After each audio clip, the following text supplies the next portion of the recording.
Assalamualaikum dan salam sejahtera semua. Selamat datang ke Dedok My Channel. Dalam video ini saya akan tunjukkan kepada anda semua cara bayar bil SP Later. Jadi buka aplikasi Shopee.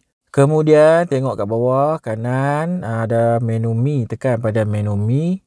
Seterusnya anda tengok pada bahagian My Wallet.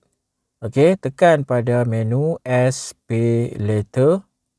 Tunggu sehingga selesai loading. Okey, kalau dia nak iklan macam ni kita pangkah saja. Close. Contoh saya punya next bill untuk SP Later saya ialah RM582.15. Dan due untuk bil ni ialah 10 Julai 2025. Jadi kat situ dia naik button Pay Early. Sebab saya buat video ni pada 21 hari bulan Jun. Awal lagi lah. Tak sampai lagi tarikh due.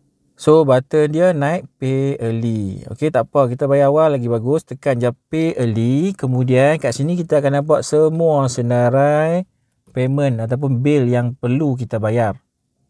Alright, yang ni kalau anda tengok dia akan tick pada bulan terkini yang perlu bayar sahajalah. Kalau anda nak bayar lebih pada 1 bulan, anda boleh tekan pada checkbox untuk bulan seterusnya sekali. Jadi amount payable akan lebih lah. Alright, dalam video ni saya akan bayar untuk bulan Jun sahaja. Jadi saya kekalkan dengan checkbox ditandakan pada Jun. Tekan pada Pay Now.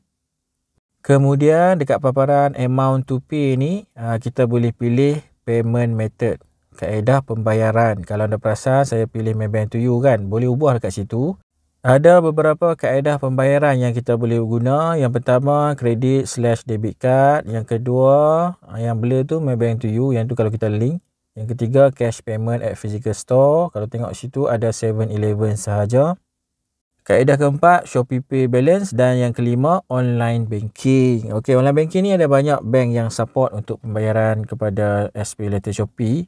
Contoh dalam video ni saya akan pakai Maybank to you. Sebab saya ada Maybank to you kan. Duit pun adalah Maybank to you saja. Jadi saya kekalkan Maybank to you. Anda boleh pilih online banking yang anda pakai. Tak semestinya Maybank to you. Kalau tengok sini ada banyak online banking yang ada support. Alright, saya akan pakai Maybank to you. Jadi saya tekan Maybank to you dan tekan button confirm. Pastikan baki dalam akaun bank kita cukup. Okey, kalau dah confirm semua maklumat ni betul, tekan button pay in full. Alright, kemudian dia akan buka paparan online banking. Macam saya pilih Maybank to you, jadi saya akan login Maybank to you. Jadi masukkan username Maybank to you. Pastikan anda masuk username yang betul, tekan next. Seterusnya masukkan password Maybank to you anda. Okey, selepas masuk password, tekan button login. Alright, contoh saya ada 3 akaun, jadi saya akan guna duit daripada saving account. Jadi pilih akaun mana kita nak pakai. Contoh saya pakai saving account I. Baki kena cukup, okey. Kemudian tekan continue, lepas tu dia nak secure verification, kena tekan button confirm, tunggu notification daripada MAE sampai.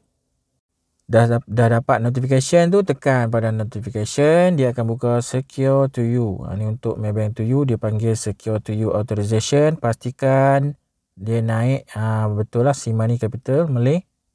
Jumlah pembayaran betul, confirm, tekan button approve. Okey, bila nak approve dia akan naik your secure to you approval is completed. Okey, selesai ni, boleh tekan button done. Lepas tu jangan lupa tekan button I have approved / rejected my transaction via secure to you. Kena tekan kat situ. Siapa yang lupa tekan tu nanti ada masalah. Okay, dia tak akan loading sampai habis. Kena tekan kat situ. Alright, kita akan dapat notification payment successful. Your SP Later bill payment has been received. Okay, confirm semua dah betul. Tekan pada return to merchants page. Alright, ini dia ambil masa sikit. Tunggu saja sehingga dia loading habis dan dia akan kembali kepada paparan FPX macam ni.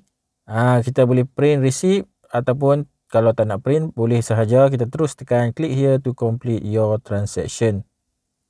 Payment successful. Okey, selesai untuk bulan Jun. Alhamdulillah selesai buat pembayaran. Boleh tekan view my SP Later. Okey, iklan bos semua ni tekan pangkah saja. Kalau anda tengok sekarang ni available limit saya dah naik kepada RM512.68.